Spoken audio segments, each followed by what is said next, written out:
Já sentiu que a vida simplesmente esqueceu de você? É assim que sempre foi pra mim. Não que eu fosse infeliz, exatamente, mas também não estava vivendo de verdade. Eu só existia. Acordava todo dia naquela cama de solteiro que range, e que eu tenho desde os 12 anos, escovava os dentes naquele banheiro minúsculo que eu dividia com a minha irmã e depois me arrastava para o mercado onde eu estava presa há 6 anos. Repondo prateleiras, batendo ponto, saindo do trabalho. Todo santo dia. Uma rotina sem fim. Minha mãe ainda me tratava como se eu tivesse 17 anos. A Cassie, minha irmã mais nova, andava pela casa como se fosse uma Kardashian em exílio, esperando a chance de fazer sucesso no TikTok ou sei lá o quê. E eu? Eu só tentava ficar fora do caminho de todo mundo, manter a paz. Ajudava a pagar as contas, consertava a torneira que sempre pingava, buscava a mãe no trabalho quando o carro dela quebrava à noite. Ninguém nunca agradecia de verdade. Era só esperado, sabe? Nunca comprei bilhete de loteria. Nunca. Sempre achei que era dinheiro jogado fora. Mas numa quarta-feira, não sei, alguma coisa parecia errada. Tive um dia puxado. Uma criança derramou o pote inteiro de picles no corredor 4, e eu fui a sortuda que teve que limpar aquilo. Me lembro de estar cansada, suada e só querendo acabar logo.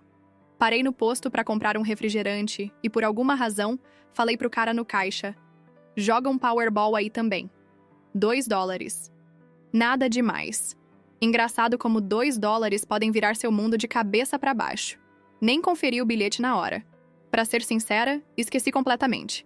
Ele ficou na minha mesa de cabeceira 2 dias, do lado de uma garrafa de água vazia e um livro do Stephen King que eu tava lendo pela metade. Aí no sábado à noite, perto da meia-noite, não consegui dormir. Tinha um agito estranho no peito. Uma sensação de que tinha esquecido algo importante. Peguei o bilhete, abri o app da loteria no celular e comecei a conferir os números. O primeiro bateu. O segundo também. O terceiro. Levantei na cama. Quarto. Quinto. Minha mão começou a tremer. Eu ouvia meu coração batendo na minha cabeça. O sexto número apareceu. E o bônus. Bingo. Pensei que fosse bug no app. Fechei e abri de novo. Abri o navegador para conferir. Pesquisei os números no site oficial, só para garantir que o app não tinha falhado. E aí eu fiquei ali, parada, no escuro, apertando aquele pedaço de papel como se fosse uma granada prestes a explodir. $2,5 milhões. Sussurrei bem baixinho. Não pode ser. Devo ter repetido isso umas 10 vezes. Mas era real. Eu tinha ganhado. Eu, personagem invisível da minha própria vida, tinha ganhado de verdade. Você pensaria que eu teria descido gritando? Acordado o bairro todo? Nada disso. Não contei pra ninguém. Nem pra mãe, nem pra Cassie, nem pro meu melhor amigo Kyle. Não consegui dormir aquela noite. Fiquei sentada na cama encarando o bilhete como se ele fosse desaparecer. Cheguei a esconder dentro do meu exemplar de O Apanhador no Campo de Centeio, porque pensei que ninguém nessa casa tocaria num livro, especialmente aquele. Na manhã seguinte, no café, a mãe pediu para eu cortar a grama. A Cassie reclamava que o carregador do celular dela tinha quebrado de novo e que alguém tinha que mandar dinheiro para ela no Venmo. E eu só sentava ali pensando, nada disso importa mais. Mas sorri. Assenti. Fingi que estava tudo normal. Por 3 dias, vivi como fugitiva dentro da minha própria casa. Pesquisei consultores financeiros escondido, fiz planilha para calcular quanto sobraria depois dos impostos, até procurei quanto tempo eu poderia manter o prêmio anônimo. Spoiler, não muito, aqui no nosso estado. Sabia que se contasse para eles, tudo acabaria. Eles iriam querer uma parte. Ou pior, iam achar que tinham direito a uma parte. Sempre foi assim aqui em casa. A culpa, a manipulação, os discursos de depois de tudo o que fiz por você. Então fiquei calado. Fiz um plano. Só até decidir o próximo passo. Os sonhos começam a surgir. Essa foi a parte mais estranha. O silêncio. Ter um segredo enorme queimando no peito enquanto tudo ao redor continuava exatamente igual. Voltei a sonhar. Sonhos de verdade. Pensei em me mudar. Talvez para Oregon. Ou Colorado. Algum lugar verde, espaçoso. Pensei em pagar minhas dívidas da faculdade, comprar um carro que não morresse no sinal vermelho, até começar meu próprio negócio de edição de vídeo. Imaginei acordar num lugar que fosse meu. Sem gritos. Sem comentários passivo-agressivos. Sem ninguém esperando que eu consertasse tudo só porque era o adulto mais responsável da casa.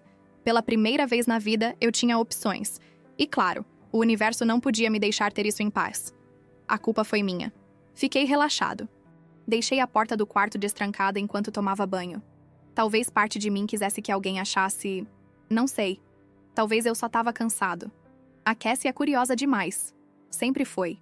Quando voltei pro quarto, notei que o livro na estante não estava no lugar certo. Meu coração afundou. Naquela noite, tudo ficou... estranho. Silencioso. Silencioso demais. No jantar, Cassie não parava de me olhar com aquele sorriso. A mãe me observava como se esperasse que eu confessasse alguma coisa. Finalmente, ela largou o garfo e disse bem calma: Josh, você tem alguma coisa para nos contar? Fiz que não sabia. Dei de ombros. Ué, não? Aí ela tirou do bolso. O bilhete. Meu bilhete. Minha boca ficou seca. A Cassie quase pulava na cadeira. Sabíamos que você tinha ganhado. Você estava agindo estranho. E eu vi os números na internet. Batem. Somos ricos. Nós. Essa palavra me atingiu como um soco no estômago. Tentei pegar o bilhete, mas a mãe puxou. Precisamos conversar sobre o que isso significa. Para a família. Queria gritar, mas só consegui dizer: é meu bilhete. E aí tudo desandou de vez. Então, não ficou calmo por muito tempo depois disso. No instante que disse, é meu bilhete, o ar na cozinha ficou pesado. Dá pra sentir. O rosto da mãe endureceu. E o sorriso da Cassie? Sumiu. Ela piscou devagar, soltou uma risada falsa. Ah, qual é, Josh? Ela falou. Você não vai agir como se a gente não estivesse junto nisso, né? Juntos nisso? Garota, eu nem compartilho minha senha da Netflix contigo. Olhei pra mãe, esperando, só esperando, que ela dissesse algo racional. Algo tipo, vamos conversar com calma, ou isso é sério, deixa ele processar. Mas não. Ela virou uma mãe-urso, mas não pra me proteger. Longe disso. Ela estava protegendo as próprias expectativas. Josh, querido, falou com aquela voz açucarada que ela usa quando quer te manipular emocionalmente. Você nem teria comprado esse bilhete se eu não tivesse te mandado buscar leite naquele dia. Então, de certa forma, isso tudo é uma bênção pra família. Pra todo mundo. Fiquei olhando pra ela. Por um segundo, juro que meu cérebro deu um bug. Leite? Ela achava que merecia milhões por causa de 1 litro de leite? Empurrei a cadeira pra trás tentando respirar. Eu não estava pronto pra isso. Ainda não.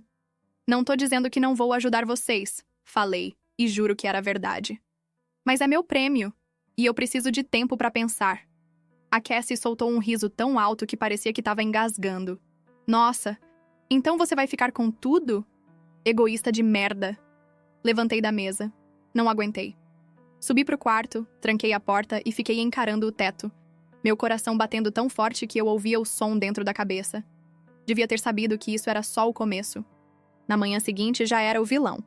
Acordei com 15 ligações perdidas da Cassie e 3 mensagens passivo-agressivas da mãe. Uma dizia literalmente: depois de tudo que eu sacrifiquei por você. Essa frase? Clássico da mãe. Ela já tinha usado quando eu decidi não ajudar a Cassie com o aluguel ano passado. E quando falei que não queria mais ir à igreja. É tipo um feitiço dela para me fazer sentir um lixo. Desci para tomar café e achei a Cassie no sofá, chorando. Muito. Tipo choro dramático, digno de Oscar. Ela me viu e levantou o rosto, com o rímel escorrendo. Eu não entendo, falou. Você sabe que tô endividada. Meu carro tá caindo aos pedaços. Eu trabalho pra caramba e não ganho nada. E aí você tem sorte e simplesmente decide que a gente não merece dividir? Eu tava cansado demais pra discutir. Não é questão de merecer, Cassie. É que isso é muita coisa. Preciso de espaço. Besteira! Ela explodiu. Você sempre faz isso. Finge que é inocente, o bonzinho, mas na real é só um covarde ganancioso. A mãe entrou na conversa nesse momento. Cassie, chega, falou, mas não pra me defender. Não. Foi tipo uma bronca pra Cassie, como se eu fosse o problema por provocá-la. Eu senti que tava pirando. Naquela noite, a mãe chamou uma reunião de família, tipo quando a gente decide os sabores da pizza ou algo assim. Eu não queria ir, mas ela me mandou mensagem. Ou você desce, ou a gente sobe aí. Então sentei na sala com elas, o bilhete dobrado no bolso de trás como uma arma carregada. A mãe começou com aquele tom calmo, mas cheio de superioridade. Josh, isso não é só sobre dinheiro. É sobre confiança, sobre família. Você guardar segredo assim. Isso machuca a gente. Olhei nos olhos dela, direto. Não contei porque sabia que isso ia acontecer exatamente assim. Ela piscou, como se nunca tivesse pensado no motivo do meu silêncio. A Cassie só revirou os olhos. Somos sua família, falou ela. O quê? Você achou que ia só sacar o dinheiro e sumir? Começar uma nova vida e sumir da nossa? Não respondi. Porque sim. Esse era meio que o plano. Aquele silêncio falou tudo. E eu vi, bem ali, no rosto da mãe. Algo mudou. Eu te criei melhor que isso. Ela sussurrou. Você vai se arrepender disso, Josh. Eu te prometo. Depois dessa reunião, foi guerra. Mas a batalha era discreta. Ombros frios, portas batendo, conversas sussurradas quando eu saía da sala. A mãe começou a agir como se eu fosse um inquilino ingrato, e não o filho dela. Parou de cozinhar para mim. Parou de lavar minhas roupas. O que tudo bem, sou adulto, posso cuidar disso. Mas era o jeito que fazia. Como se estivesse me punindo por ousar guardar algo que era meu por direito. A Cassie, por outro lado, virou a filha querida. Peguei elas uma noite sentadas na varanda, tomando vinho e falando de como as pessoas mudam quando tem dinheiro envolvido. Pararam quando eu apareci, claro. Mas o estrago já estava feito. Sempre soube que elas eram próximas. Mas agora eu era o estranho na minha própria casa. Cheguei a ouvir a mãe falando para ela uma vez, achando que eu não escutava. Se ele acha que vai pegar esse dinheiro e nos deixar na mão, tá muito enganado. Meu estômago afundou. Ainda não sabia o que isso significava, mas estava prestes a descobrir. 3 dias depois, a mãe bateu na minha porta. Ela não estava brava, nem fria. Estava calma. Calma demais. Foi aí que soube que alguma coisa tinha. Sentou na minha cama e me olhou com uma suavidade forçada. Josh, falou. Acho que tá na hora de a gente fazer as coisas justas. Não falei nada. Só esperei. Ela continuou. Falei com um advogado. Sei que você é o dono do bilhete, mas tem precedente legal para propriedade compartilhada quando envolve família. A gente pode evitar tudo isso se você concordar em dividir igual, em 3 partes. Simples assim. 3 partes? Com a Cassie? A garota que ainda me deve $600 de 2 anos atrás? Não vou fazer isso, falei, voz seca. O olhar calmo dela quebrou. Levantou, foi até a porta e antes de sair falou. Se você não estiver disposto a fazer o que é certo pela sua família, não espere que a gente fique parada. Fiquei olhando para a porta depois que ela saiu, coração acelerado. E pela primeira vez tive um pensamento cortante e horrível. Ela não tá blefando. Algo no tom dela me assustou. Não era só decepção, nem raiva. Era determinação. Naquele momento eu não sabia, mas estava prestes a aprender o quanto as pessoas vão longe quando acham que têm direito a alguma coisa. Aconteceu numa quinta-feira. Lembro porque tinha chovido naquela manhã. Aquele tipo de chuva quente e pegajosa que deixa tudo mais pesado do que devia. A casa cheirava a meia molhada e torrada queimada. A mãe tinha deixado a cafeteira ligada por tempo demais. A cozinha estava uma bagunça. A Cassie gritava no telefone sobre algum patrocínio no Instagram que tinha caído. E eu? Só tentava respirar. Eu estava andando em ovos há mais de uma semana. Toda conversa era uma armadilha. Toda vez que eu ia na geladeira, alguém batia uma gaveta ou suspirava alto. Eu não conseguia nem abrir a porta da frente sem alguém perguntar para onde eu ia. Naquela manhã, desci com minha mochila. Tinha decidido que era o fim. Eu ia para casa de um amigo por uns dias, só para ter um tempo. O bilhete estava dentro de um saco plástico Ziploc no bolso do meu moletom, preso entre 2 páginas de um caderno. Eu tinha feito uma cópia dele. Tirei fotos. Anotei o número de série. Estava pronto para sair. Mas nem cheguei à porta da frente. Minha mãe estava esperando na sala. Você acha que vai para onde? Ela perguntou, braços cruzados. Só vou sair um pouco. Preciso de ar. Não consigo respirar nessa casa. Você não vai levar esse bilhete. Meu estômago deu um nó. É o meu bilhete, mãe. Não, ela respondeu ríspida. Não é mais. A Cassie apareceu vindo da cozinha, segurando o celular, gravando. Vamos garantir que isso fique gravado, ela disse. Caso ele tente mentir depois. Eu não podia acreditar. Minha própria irmã me filmando como se eu fosse um criminoso roubando deles. Tentei passar por elas. Nem queria mais discutir. E então minha mãe gritou: "Se você sair de casa com esse bilhete, não volta mais." Foi aí que eu perdi o controle. "Eu nem tinha pensado nisso", gritei. "Estou cansado de viver como seu plano B. Esse é meu dinheiro e vocês duas só estão provando exatamente porque eu não posso dividir." O rosto dela mudou. Algo quebrou no olhar. E foi aí que aconteceu. Fui até a porta da frente, mão no bolso do moletom, segurando o caderno. Aí minha mãe veio pra cima. Ela literalmente agarrou meu braço e tentou puxar minha mochila. Lutamos. Não foi violento, pelo menos no começo. Parecia duas pessoas disputando o controle remoto. Mas ela era mais forte do que eu esperava. Ou talvez estivesse desesperada. "Me entrega!" ela dizia. "Você não entende o que está fazendo." O caderno caiu no chão, páginas espalhadas. A Cassie pulou na minha frente e pegou o saco Ziploc. "Não! Não toca nisso!" gritei, mergulhando para pegar, mas a Cassie já tinha na mão. Ela levantou o bilhete, examinando como se fosse uma mão vencedora no pôquer. E então, minha mãe tirou dele. Com calma. Calma demais. Ela foi até o fogão da cozinha. Pegou um isqueiro da gaveta de tranqueiras. O mesmo que usa para apagar velas de aniversário e acender a churrasqueira no fim de semana. Eu congelei. "O que você tá fazendo?" perguntei. Ela não respondeu. Segurou o bilhete sobre o fogo. Acendeu o isqueiro. Eu gritei: "Mãe, para! Para! Isso é 2,5 milhões de dólares!" Ela me olhou e, com a voz mais fria que já ouvi, disse: "Se você não quer dividir, ninguém vai ter." E aí jogou o bilhete na chama. Por um segundo, nada aconteceu. Depois ele enrolou, queimou e virou cinzas. Não sei explicar o som que saiu de mim. Não foi um grito, nem um berro. Foi vazio, como se tudo dentro de mim tivesse desabado ao mesmo tempo. Caí no chão, tentando agarrar as cinzas como se pudesse voltar no tempo. Como se pudesse juntar pedaço por pedaço. Mas não tinha mais nada. Sumiu. A Cassie parou de gravar. Até ela parecia chocada. "Mãe, que porra é essa?" Mas minha mãe nem se mexeu. Enxugou as mãos na toalha da cozinha como se tivesse acabado de lavar a louça. "Você vai me agradecer um dia", disse. "Dinheiro estraga as pessoas." Eu não conseguia respirar. Só balançava a cabeça. Você realmente queimou. Destruiu tudo." Minha mãe passou por mim, calma como sempre. "Não. Eu te salvei disso." Ela subiu. Fiquei sentado ali por 1 hora. Talvez 2. Só quebrado. A Cassie tentou falar, tentou dizer algo, mas eu não ouvi mais nada. Meus ouvidos uniam. Minha cabeça fritava. Meu coração parecia ter sido arrancado e incendiado também.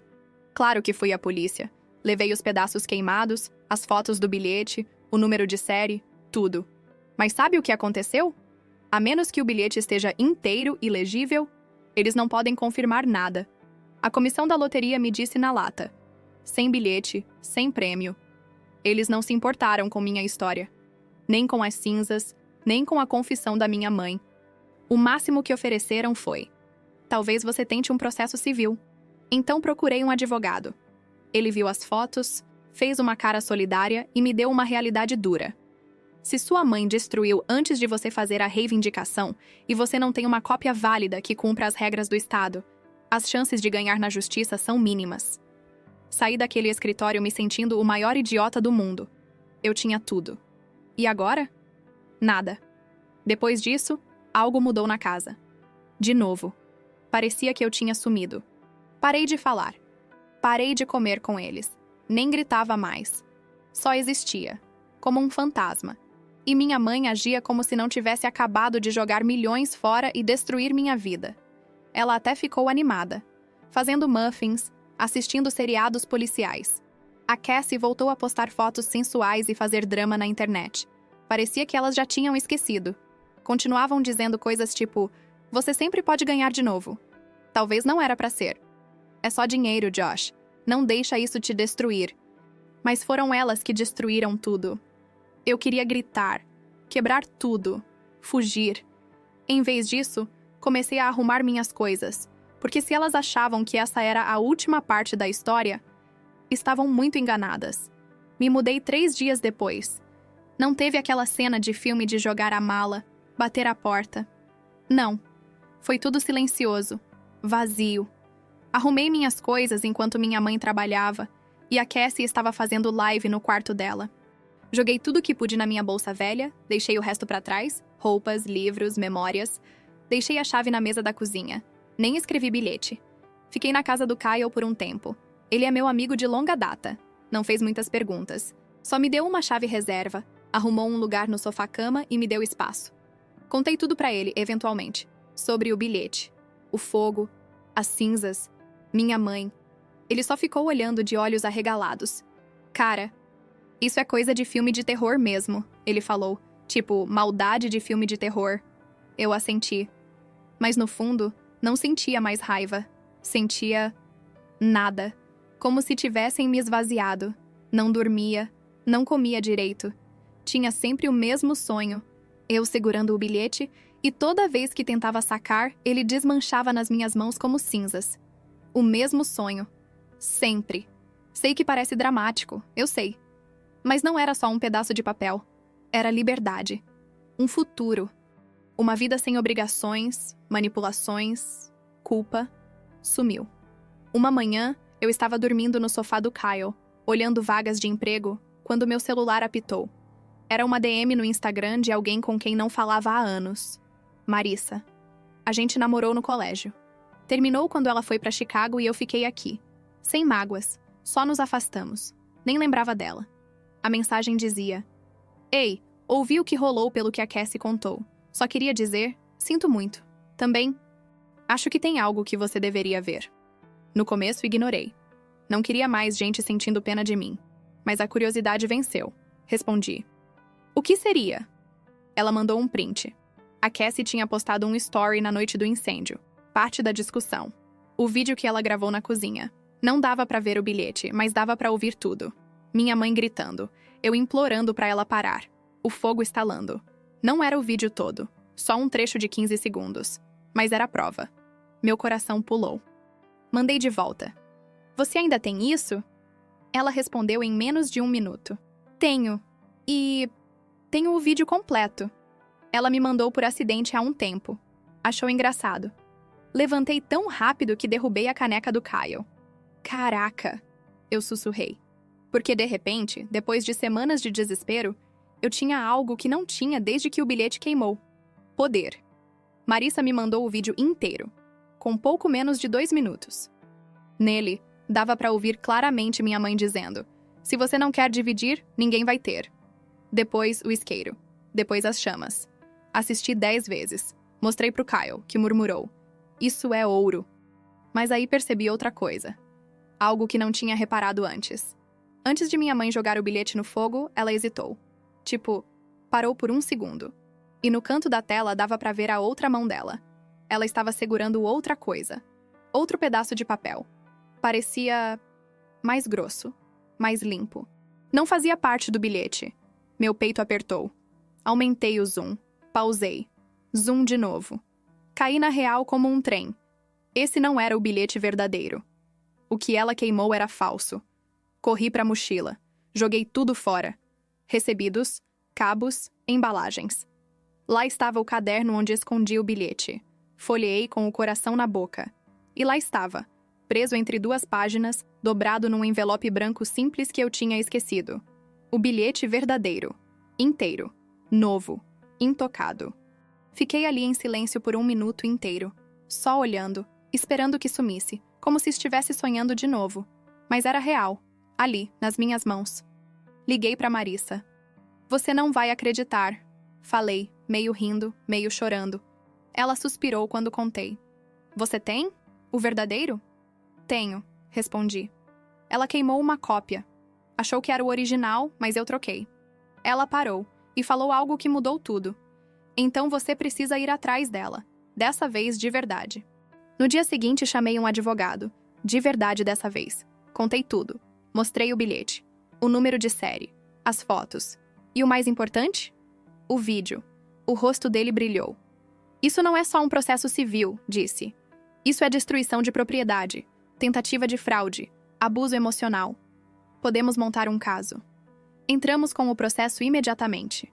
E assim, minha mãe e minha irmã, que achavam que tinham queimado meu futuro, estavam prestes a encarar algo que não esperavam. Consequências. A audiência foi marcada.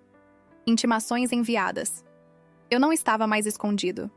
E pela primeira vez em muito tempo, olhei no espelho e não me vi como uma vítima. Me vi como alguém que estava tomando tudo de volta. A sala do tribunal era menor do que eu imaginava. Nada de discursos grandiosos, nem suspiros dramáticos. Só um monte de cadeiras dobráveis, painéis de madeira velha e um juiz com cara cansada que provavelmente já viu briga de família demais na vida. Mas para mim, parecia que eu estava entrando numa arena. Minha mãe estava lá, vestida com a melhor roupa de igreja, aquela que ela só usava em casamentos e funerais. A Cassie usava um terno que claramente não era dela. Deve ter pegado emprestado.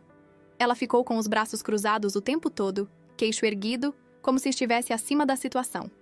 Eu usei uma camisa social simples e jeans. Não para causar, só para me sentir eu mesmo. Meu advogado falou por mim. Explicou a linha do tempo, a vitória, o bilhete escondido, o confronto, o vídeo. Quando tocaram o trecho no tribunal, onde minha mãe diz: "Se você não quiser dividir, ninguém vai ter", vi o juiz se inclinar um pouco para trás. O rosto dele não mudou, mas as sobrancelhas falaram por ele. Aí foi a vez deles. O advogado da minha mãe tentou virar a história. Disse que foi um mal-entendido, que ela achava que o bilhete era falso, que destruiu numa hora de frustração. A Cassie chorou na hora. Falou sobre trauma emocional, sobre eu ter abandonado a família e guardado segredos. Eu nem olhei para eles. Só encarei o banco na minha frente. Continuei respirando, porque eu sabia algo que eles não sabiam. A verdade não precisa de teatro. A voz do juiz foi baixa e firme ao ler a sentença.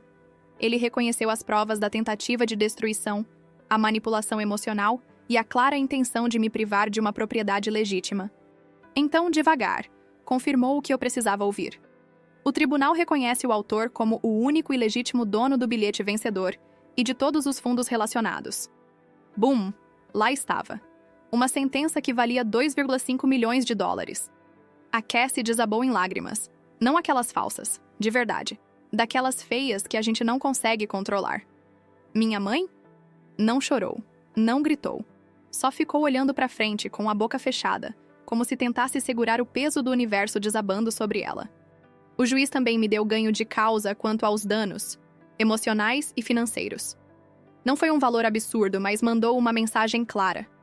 O que eles fizeram não foi só errado, foi crime. E de repente eu estava livre. Livre do controle deles, das mentiras deles, da manipulação deles. Mas a história não acabou aí. Depois da sentença, a notícia se espalhou. Cidade pequena, né? Nada fica privado por muito tempo. As pessoas cochichavam. Amigos antigos da família pararam de ligar. As mulheres da igreja pararam de convidar minha mãe para almoços. Até os seguidores da Cassie no Instagram começaram a virar contra ela. Ela postou um longo pedido de desculpas pelo App Notes, dizendo que tinha sido enganada e emocionalmente vulnerável. Os comentários não foram nada gentis. Eu não me vangloriei. Não postei nada. Nem dei declarações públicas. Só segui em frente. Mas um dia, cerca de um mês depois, recebi uma mensagem de um número desconhecido. Era minha mãe. Ainda acho que o que você fez não foi justo. Mas espero que você encontre paz. Sem pedido de desculpas. Sem assumir culpa. Só mais uma camada de culpa. Fiquei olhando para a mensagem por um tempo. Aí deletei. Quer saber o que eu fiz com o dinheiro? Nada de loucura.